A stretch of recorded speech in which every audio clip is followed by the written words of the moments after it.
আমি ইউটিউবে সার্চ করলাম যে রঙিন মাছ বিষয় বা এই মাছগুলো কীভাবে কোথায় রাখা যায়, কীভাবে চাষ করা যায়, মানে অনেক বেশি করা যায়।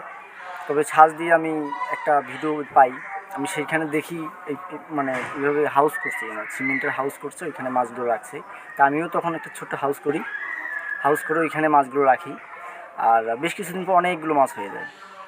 তারপরে থেকে আমার আগ্রহ আরও বেড়ে যায়, আরও একটা একটা করে হাউস মানে বাড়াইতে আসি, মাছও বাড়তেছে, আমি হাউস বাড়াইতেছি। মাছই অটোমেটিক মানে বলতেছে আমাকে হাউস দিতে হবে, জায়গা দিতে হবে, জায়গা তো কম, ওই কম জায়গাতে অত মাছ রাখা সম্ভব। নীলফামারী এক দোকান থেকে মাছের রঙিন মাছের দোকান আছে, ওইখান থেকে প্রথম অবস্থায় শখের বসে মিক্স গাপ্পি 12 কি 13 পিস মাছ নিয়ে আসছিলাম। আনার পর বালতিতে, আমার তো তেমন কিছু ছিল না তখন, বালতিতে আমি মাছগুলো রাখছি।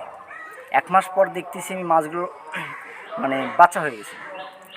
এখন বাচ্চাগুলো রাখার মতো জায়গা নাই। আমার যখন